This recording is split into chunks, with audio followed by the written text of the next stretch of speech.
ka bang sabihin pero wala kang lakas ng loob na sabihin ang personal? I-shout out mo na yan! I-shout out mo na yan! Para sa ex, para sa crush, para sa magulang, para sa boss, para hindi ka na mahirapan, i-shout out mo na yan! Shout out sa umaga! Shout out sa umaga with DJ Baby Toby! Number 1! 6.7 Energy FM! Same! Pero iba dito sa 106.7 Energy FM. Pangga, huwag mo sabihing radyo, sabihin mo oras sa buong kapuluan. Pangga, check your time. It's now 6:29 on the clock. Good morning. Luzon, Visayas at Mindanao, Metro and Mega Manila. And at syempre, good morning din naman sa mga pangga nating kasalukuyang kakatutok lang pa lang sa ano ba yun? Kakatutok pa lang. Kamusta rin naman sa mga pangga nating sabaw kada umaga? Hello. Good morning sa mga pangga nating kumakain na ngayon ng kanilang agahan. Kamusta naman? Masarap ba ang inyong kinakain ngayon? China oil. At syempre, good morning din naman sa mga pangga nating Papa Riders at Papa Drivers dyan. Kamusta na kayo? Madami na bang kita ngayon? Today ngayong araw is September 21. Today is Throwback Thursday, no? Oo, madami na naman tayong maalalang nakaraan. Madami na naman tayong maalalang memories with ex. Ay, nako. Pero syempre, dapat picture lang ang pinopost ulit, ha? Pero yung picture na kasama mo si ex, huwag mo nang i-post ulit yun. Ano yan, namimiss mo? Porque Throwback Thursday, magto-throwback din ang feelings mo sa kanya? Hindi na, oy. And at syempre, shoutout din naman sa mga pangga natin nagbe-birthday ngayong Throwback Thursday, no? Sa may birthday ngayon, happy birthday po sa inyong lahat. Sana naman matupad ang inyong kahilingan at sana naman maramdaman ni Baby Toby ang presensya ng inyong kaarawan, okay? At syempre sa mga pangga natin dyan na nagsisimula pa lang ang umaga, good morning po sa inyong lahat, no? Yan, magluto na kayo ng agahan nyo, ha? Tapos kapag magluluto kayo, damay nyo na rin ako. Nakakagutom kaya. Namimiss ko na ngayon yung yung lutong bahay. Puro fast food kasi ako ngayon, Ayun. Resulta, Pets de Peligro. Ano ba yan? Mag-birthday ako nang walang pera. Pets de Peligro is waving sa mga pangga natin diyang wala ng pera ngayon, no? Tiis-tiis lang tayo. Kakayanin natin to hanggang sa susunod na sahod. Pero shoutout din naman sa mga pangga nating may special talent, no? Na kahit na wala ng pera, nakakapag-fast food pa rin. Idol, paano mo nagagawa yan, Idol? Lods, any trip? Any tip naman dyan, Lods? Bilis naman, oh. Ano ang secret technique mo? Ikaw, ha? May tinatago kang pinagbabawal na technique, ha? Share mo naman dyan, oh. Tana ko, Peri. Good morning sa mga pangga natin kasalukuyang naliligo na ngayon, no? Hello po sa inyong lahat. At syempre, saktong oras natin yun, no? 6:33 on the clock. Sa mga pangga natin na tinatamad pang kumilos, ay nako, kilos-kilos na. Baka mamaya ikaw pa ay malate. O shoutout sa mga pangga natin nalalate na dyan, no? Gahol na sa oras. Ano ba kasi ang dahilan kung bakit ka nalalate, ha? Ay nako, kaltas na naman yan.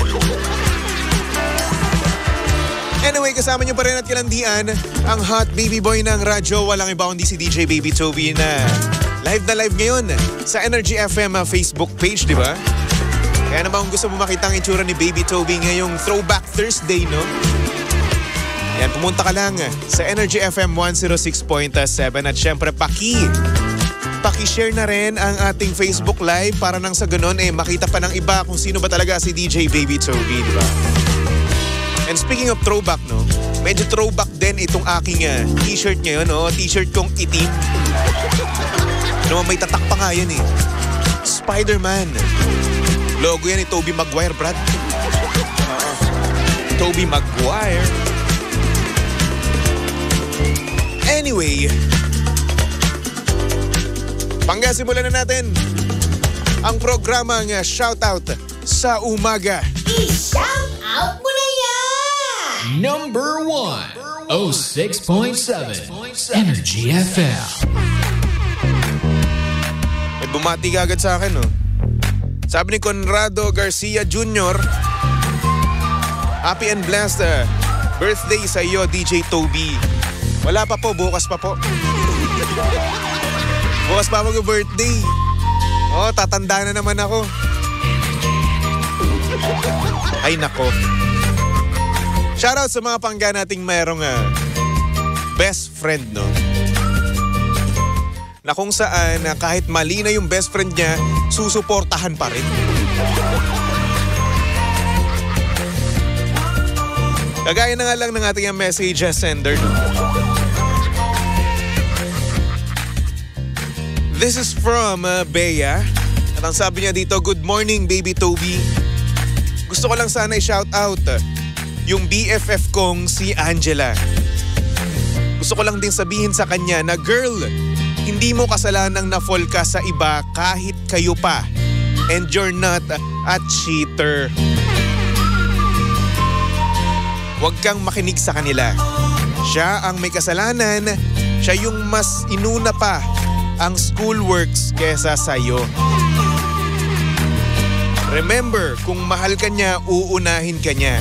Ayun lang naman, Baby Toby, salamat. Ilang taon na ba kayo?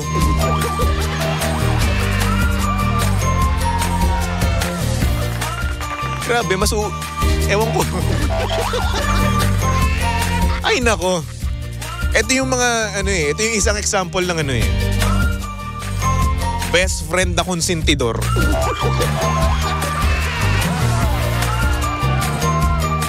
Bakit? Kasi nga naman, mali na nga kukonsentihin mo pa Diba? Isipin mo, no? Yung best friend mo, yung BFF mo, no? Nanloko na. Sasabihin mo pa, hindi niya kasalanan yun. Sasabihin mo pa na hindi siya cheater, no? Na yung lalaki pa rin yung may mali kasi inuna niya yung school works niya. Ano ba nangyayari ngayon? Ay nako. Ikaw ba naman estudyante ka pa, di ba? Tapos meron kang school works, di ba? Pero syempre may jowa ka, pinagsasabay mo, kayang-kaya mo yun di ba? Tapos ngayon, sasabihin ng best friend niya, BFF niya, kung mahal mo siya, uunahin mo siya kaysa dyan sa school works mo. Tama ba yun? Girl, para sa akin, hindi. Una sa lahat, no? Ang priority mo dapat is yung pag-aaral mo. School works, di ba? Requirement yan Project yan for a reason. Okay? Ngayon, kung magagalit yan jowa mo at ipagpapalit ka sa iba dahil mas inuuna mo yung school works mo, no? Brad, wag ganun. Alisan mo na. Tapos may best friend pa siyang ganito. Sorry I'm so sorry Bea, no? I'm so sorry. Pero mali kayo High school pa lang ba kayo? At At syempre, no, kung para sa'yo hindi cheating yan, ano pala yan? Diba? Kahit na pagbalik-balik na rin natin ang mundo, no, that's cheating, okay? Kayo pa tapos na-fall ka sa iba. At syempre, kaya ka na-fall kasi nag-uusap na kayo at pinapakitaan ka na niya ng magagandang, mabubuting gawain, di ba? Pinopormahan ka na niya. Kaya ka na-fall sa kanya, di ba?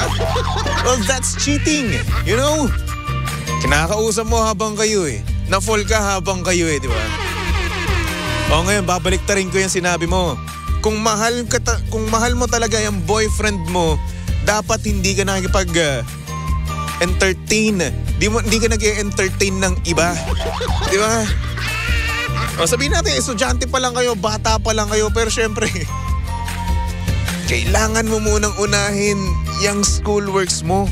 Tapos kapag sabihin natin, hindi niya inuna yan, tapos pinagalitan siya ng nanay niya, ng tatay niya, ng mga pamilya niya, di ba? Ikaw pa ngayon sisisihin. Di ba? Sisisihin ka, bakit?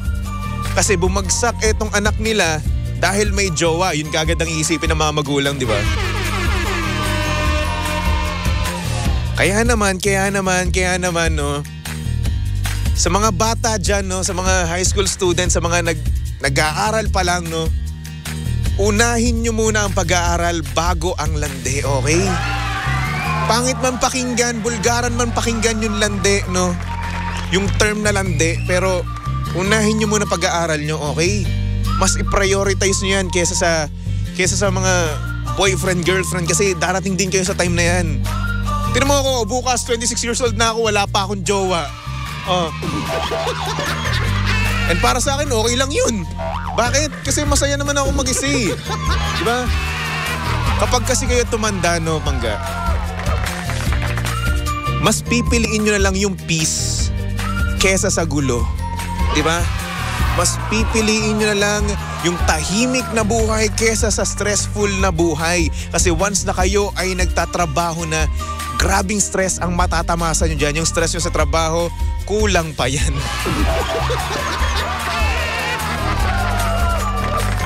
Pero yun na nga, no, mas unahin natin yung pag-aaral natin, di ba? Bakit?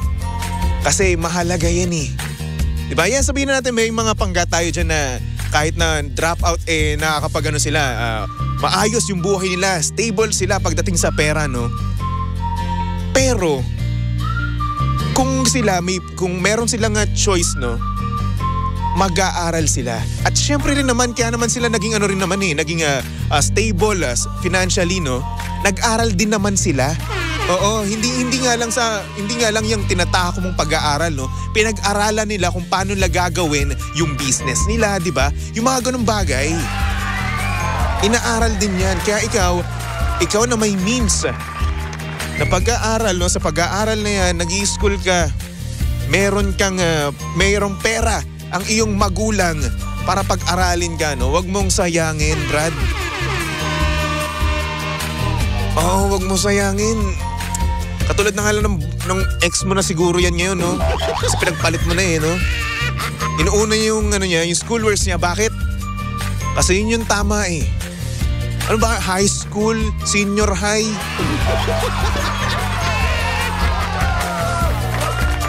Tapos sabihin nyo sa akin, hindi cheating yon at dapat uunahin ka kaysa sa schoolworks.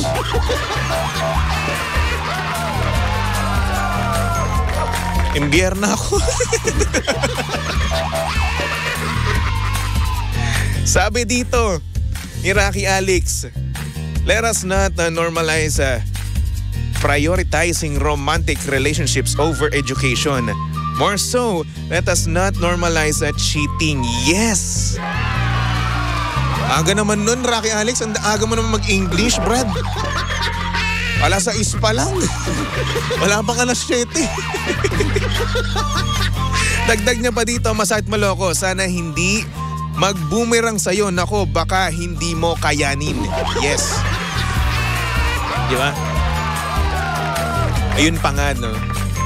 Kapag nangyari sa'yo yan, no? Kapag kinarma ka, sa'yo namang ginawa yan, yung pinagpalit mo na yan dyan sa boyfriend mo or sa ex mo na mas pinili yung schoolworks, di ba?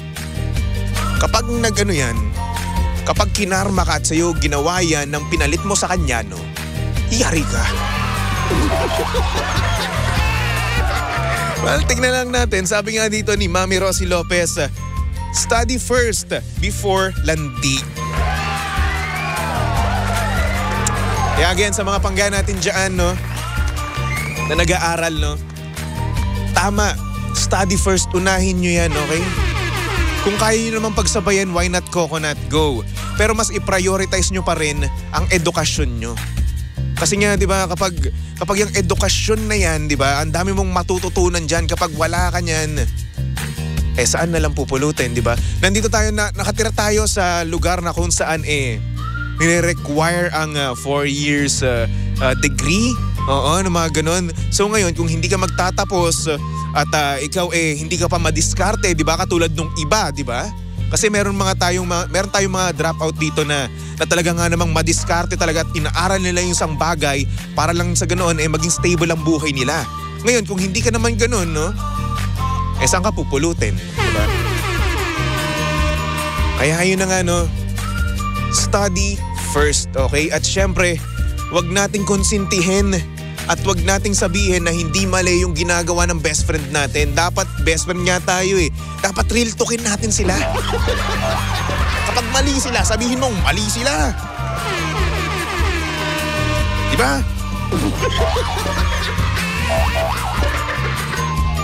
Sabi dito ni Rocky Alex, in a world full of Jimbo, choose to be Toby. Ano problema mo kay Jimbo? Sabi ni Eda May, 70% aral, 30% landi. Hindi na. Kung ako papiliin, no, dapat 90% aral tapos 10% landi. Gano'n. Bakit? Kasi mabuti akong tao. Nag-aaral lang mabuti. Tanong nyo pa sa tita ko, si Tita Wilma Sumilang. Nag-aaral lang mabuti. Panay nga 75 yung yung grade ko nun . Sabi naman dito ni Dairita Maravilla, sa panahon ngayon, mahirap walang tinapos, lalo na sa generation ngayon. Importante makatapos para sa ikagaganda ng buhay in the future. Yes, very well said. Ay nako, basta mga panggaunahin natin yung pag-aaral natin. No? Tama tong ginawa ng ex ng ating ex nung best friend nung message sender natin. Kasi best friend to inuna muna yung pag-aaral, yung schoolworks bago landi. Tama yan, good job, no? Know your priorities, okay? Tatandaan nyo yan.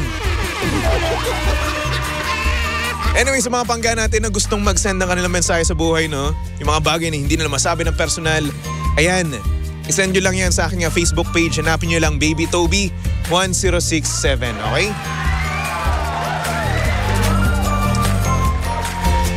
So ayun na nga, yung aking nabunot kanina sa panggash o pangcash ay hindi nakatawag. Sayang naman. So ngayon, wala na yung 500 pesos. Hindi na yun buo na makukuha niya. Ang makukuha na lang niya is 200 pesos. Pero yun, sana naman matawagan natin siya. So Chairman, ikaw na ang bahala, tawagan na natin si Raymond. Hi Panggas! O Pangkas! On Air Promo! Once again, Raymond Colinares. Raymond Colinares ng Angkas. Sayang wala kang plate number, Brad. Ayan. Sana naman sumagot ka, no? Sayang naman yung 200 pesos mo. Study all years before you landi. Pwede rin. And good morning, Tita Wilma. Tita Wilms. How are ya? Hello? Hello po? Hello? Sir, kayo po ba si Raymond Colinares ng Angkas Rider po? Yes po, bakit po? Yes, ito po pala si DJ Baby Toby ng 106.7 Energy FM. At nabunot po kayo sa pang-cash o pang-cash on-air promo po. So kuya, nanalo ka po ngayon ng 200 pesos. Ay, po. Sige po. Ayan. So kuya, kanina kasi nabunot kita kaso hindi ka nga lang nakatawag within 1 hour. Sayang yung 500 pesos. So ngayon kuya, matanong ko na lang po, ito po ba yung GCash number nyo rin po? Opo, sir. Opo. Ayan, mamaya po sasendan lang po yan ni Kapitana Sisa. At congratulations po kuya ha. Thank you po kung ganun. Salamat Ayan, po. nasan po kayo yun kuya? Ito po, pabiyahe pa lang po, sir. Biyahe pa lang po. Congratulations, meron na po kayong pangdagdag po sa pang-top up nyo, no? Nagta-top up po kayo, no, sir? Yes po, yes Ayan, po. yan. Ingat po kayo, sir, ha? Ride safe, ride safe. Okay po, thank you. Ayan, you're welcome. Thank you. So, yun na nga. Nakasagot si Kuya Raymond, no? Congratulations, nanalo ka ng 200 pesos. So mamaya abangan natin kung si DJ Lindsay ay may magpapamigay ng 500 pesos. Oo, baka naman kasi tumawag, di ba? Di automatic, bigay ka ganyan 500 pesos, no? Congratulations. Kaso sayang talaga eh. Di nakatawag kanina. Anyway, mga pangga, magbalik tugtugan muna tayo for our next song. Here's a song from Orient Pearl titled Kasalanan. Only here at your number 106.7 Energy FM, pangga. Huwag mo sabihin radyo, sabihin mo